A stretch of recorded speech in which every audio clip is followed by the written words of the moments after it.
Bismillahirrahmanirrahim. Assalamualaikum warahmatullahi wabarakatuh. Alhamdulillah. Alhamdulillahirabbil alamin. Wassalatu wassalamu asrofil anbiya wal mursalin Sayyidina Muhammadin wa ala alihi washabihi ajma'in.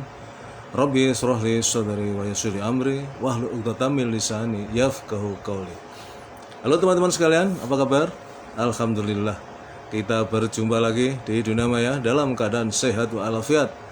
Dan oleh karena itu mari kita selalu bersyukur kepada Allah atas segala karunia yang telah diberikan kepada kita yang sedemikian banyak dan mustahil kita bisa menghitungnya. Di antaranya adalah karunia kesehatan, karunia kesempatan, karunia umur panjang yang barokah, dan tentu karunia yang paling agung adalah karunia iman dan Islam. Karena dengan keduanya itulah kita akan selamat fid dunya wal akhirah. Selawat serta salam semoga senantiasa tercurahkan kepada Uswatun Hasanah kita, baginda Rasulullah Muhammad sallallahu alaihi wasallam beserta keluarganya, para sahabatnya, dan semua pengikutnya. Termasuk kita tentu yang mengharapkan syafaat beliau kelak di yaumil qiyamah. Teman-teman sekalian, alhamdulillah memang pada akhirnya saya tidak setiap hari ya ngonten semacam tausiah seperti ini. Jadi setelah 3 hari yang lalu baru sekarang bisa ngonten lagi dengan siaran langsung ya melalui Facebook yang kemudian nanti akan saya share, saya download, saya upload lagi ke channel Kultum di YouTube. Dan untuk siang ini saya ingin sedikit mengangkat topik yang sedang viral, yaitu fenomena sosok Mbah Trimo ya, sosok Mbah Trimo yang viral. Betapa tidak, karena beliau ini luar biasa ya, dahsyat lah kalau kita bilang, dahsyat dan super sekali ya. Bagi teman-teman yang belum tahu siapa Mbah Trimo, silakan di googling aja lah, saya kira akan muncul itu sosok Mbah Trimo itu ya. Beliau dari Tulungagung ya, dari Tulungagung, Jawa Timur. Dan apa yang membuat beliau begitu fenomenal dan dahsyat, super sekali ya? Beliau ini sebenarnya adalah seorang bos ya, orang kaya begitu ya, sangat kaya raya ya. Beliau memiliki puluhan SPBU, stasiun pengisian bahan bakar ya kan, umum SPBU ya. Pom bensin ya, kalau bahasa gampangnya pom bensin itu puluhan, mungkin sekitar hampir 50 pom bensin kalau nggak salah ya. Saya pernah membaca satu postingan ya tentang beliau ya. Dan kemudian beliau ini adalah importir kacang, bisa dikatakan terbesar mungkin ya di Indonesia barangkali ya. Yang jelas ya papan atas lah importi kacang. Kenapa beliau mengimpor kacang tanah itu ya? Ya, karena beliau ini adalah bosnya ya, pemilik ya, perusahaan kalau orang sudah bilang sukro suuk di jeruk gitu. Kalau saya dulu zaman masih kecil di kampung halaman saya di Jawa Timur, bersebelahan dengan Tulungagung, saya di utaranya ya, Tulungagung ke selatan, utara sedikit itu Kediri, itu sebutannya Shanghai. Ternyata memang betul, aslinya itu pabrik kacang atom atau sukro ini ya, yang milik Mbah Trimo ini sebutannya Shanghai gitu kan. Mungkin ya memang dari bunyi katanya kan istilah dari Cina barangkali ya. Nah, sukro atau Shanghai produksi beliau ini sekarang yang terkenal beredar banyak di pasaran dengan merek Gangsar ya. Kalau nggak salah yang merek Oke itu juga milik beliau ya. Saya belum konfirmasi, tapi yang terakhir yang disebut Gangsar ya. Karena rasanya ya baik Gangsar maupun Oke ini ya, sama ya. Dan ini kacang atom yang lebih enak kalau sebelum dimakan disimpan di kulkas dulu, itu lebih enak. Mungkin kalau kacang atom yang lain, sukro yang lain itu kalau masuk kulkas itu barangkali malah melempem. Tapi kalau Gangsar atau Oke ini lebih enak, lebih renyah dengan ada nuansa dingin-dinginnya gitu ya. Nah, kembali ke Mbah Trimo. Mbah Trimo ini orang kaya, ya kan? Ya, selain punya puluhan SPBU, pom bensin, ya kan? Beliau juga punya bermacam-macam usaha, ya. Dan yang terkait dengan kegiatan beliau ya, yang bernuansakan religius. Jadi beliau ini sebagai orang kaya, beliau mendirikan masjid yang besar, yang luar biasa, dan masjidnya mewah. Masjidnya mewah. Saya sayang sekali tidak saya catat ya, tapi cari aja lah. Ya, yang penting Mbah Trimo kata kuncinya. Beliau membangun masjid yang mewah di Tulungagung sana, dan kemudian yang hebatnya lagi, beliau ini mendharma baktikan sebagai seorang owner ya yang membangun masjid itu, tapi beliau memfungsikan dirinya, mengabdikan dirinya sebagai marbot. Tahu kan marbot ya? Marbot. Wah, ini Pak Kiai Didi Yulianto Alvarez ini, Kiai Didi ini nonton, wah gawat nanti dikoreksi lagi, nanti koreksi masalah jenggot aja ini. Nah, oke Pak Didi ya, Pak Kiai Didi ya, nyun sewu ini. Saya kan semacam kultum ya, ini semacam kultum, bukan kultum sebenarnya, nanti semacam kultum ya. Nggak kayak panjenengan itu kan kiai beneran ya. Nah, kembali ke Mbah Trimo. Mbah Trimo ini orang kaya. Yang terakhir kemarin yang viral itu, beliau mewakafkan 12 SPBU-nya. Dari sekian banyak SPBU itu 12 diantaranya SPBU. Tahu sendiri ya SPBU itu ya. Zaman sekian tahun yang lalu aja saya pernah mendengar untuk mendirikan sebuah SPBU itu harus punya modal antara 3 sampai 5 miliar zaman dulu itu.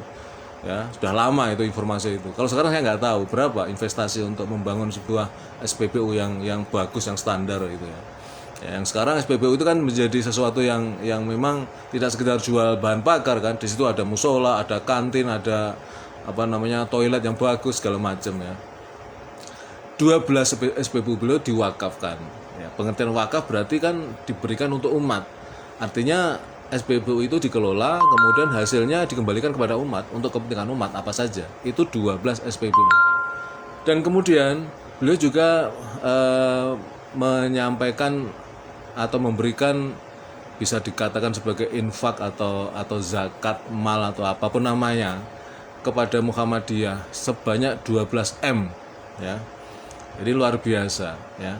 Dan kemudian beliau ini yang tadi saya katakan mendharma baktikan dirinya, mengabdikan dirinya sebagai marbot di masjid. Padahal beliau adalah pemilik masjid yang membangun masjid dengan masjid yang sangat mewah dengan fasilitas yang luar biasa. Beliau biasa ya membersihkan masjid. Kemudian kalau ada pengajian, beliau itu yang tukang bagi-bagi kue itu, snacknya, yang bagi minuman. Jadi kayak marbot, kayak orang kecil ya. Nah, marbot itu biasanya kan dari kalangan yang relatif marginal lah, jarang, bahkan bisa dikatakan 1/1000 atau 1/1000 barangkali orang seperti Mbah Trimo, orang kaya. Beliau punya mobil macam-macam, mobil-mobil premium, mobil-mobil kelas atas ya, Pajero, Fortuner, Alphard, punya semua dia. Dan kalau sedang menjamu tamunya ya beliau mengeluarkan itu untuk menjamu atau istilahnya melayani tamu-tamu, apalagi kalau itu pembesar, ulama atau pejabat itu ya, dia disambut. Dan beliau punya fasilitas penginapan yang sekelas hotel bintang 5. Yang saya baca seperti itu. Ini Mbah Trimo. Jadi detailnya silakan diikuti saja di medsos, itu sudah banyak beredar. Ini Mbah Trimo ini luar biasa. Saya hanya ingin mengangkat ya bahwa sosok seperti Mbah Trimo ini adalah satu representasi ya, sesuatu yang sosok yang mewakili mereka yang mengambil jarak dengan dunia. Nah, ini poinnya. Jadi beliau yang punya harta mungkin sudah tembus T mungkin ya, saya nggak tahu lah asetnya itu. Nah, punya pabrik kacang yang sangat besar luar biasa ya kan, importir ya kan, punya SPBU puluhan ya, punya hotel, punya segala macam ya. Mungkin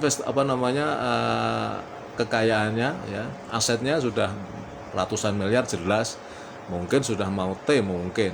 Tapi beliau dengan harta yang sebanyak itu kayak nggak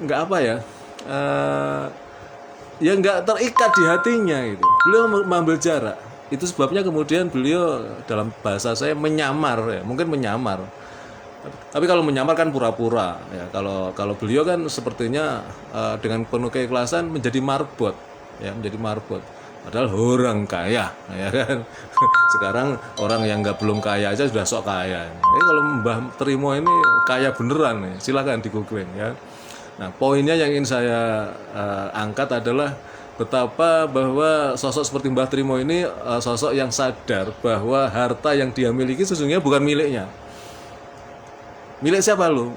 Beliau sadar bahwa itu semua milik Allah, titipan. Ya, titipan saja. Bahkan ya, beliau pasti yakin ya, dirinya apa kita semua ini, kita saja ini adalah milik Allah. Lah kok kita merasa yang punya sesuatu gitu kan. Ya, jadi jangankan harta, kita sendiri aja adalah milik Allah. Makanya nanti kemudian ketika meninggal dunia itu kan ucapan yang kemudian diucapkan oleh orang ya adalah innalillahi wa inna ilaihi rajiun. Ya, jadi sesungguhnya kita ini berasal dari Allah dan kemudian kita akan kembali kepada Allah. Karena milik Allah kita ini.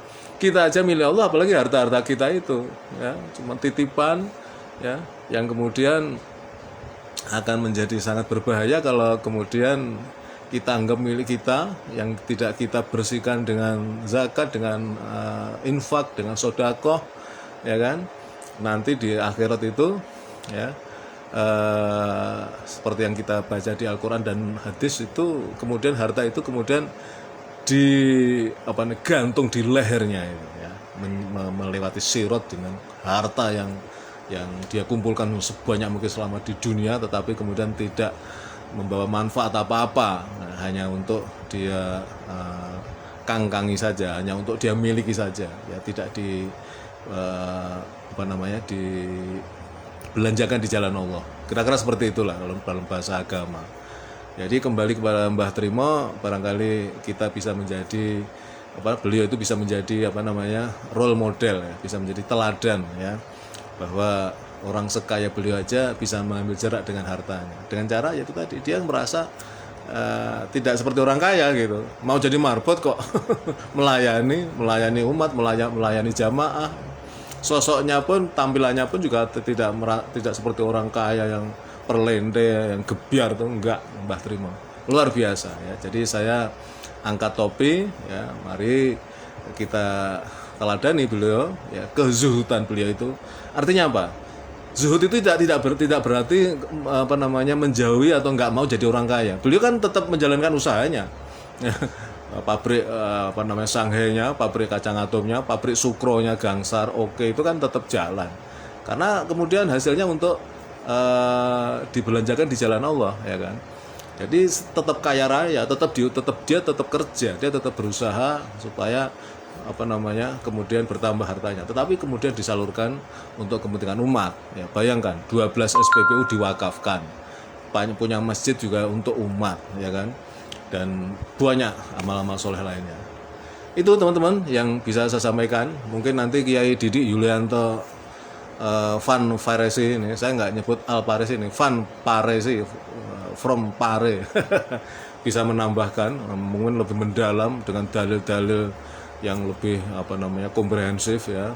Saya hanya ya pinggiran aja di level angkringan saja ya kan. Ini kan semacam tausiah, bukan tausiah yang sebenarnya, hanya semacam tausiah untuk menasihati diri saya sendiri, karena saya ngomong di depan saya sendiri, gambar saya itu ada di HP saya itu. Saya itu ngomong sama saya, nah dengan saya sendiri, saya menasihati diri saya sendiri. Demikian teman-teman, mohon maaf atas segala kesalahan, mudah-mudahan bermanfaat. Assalamualaikum warahmatullahi wabarakatuh.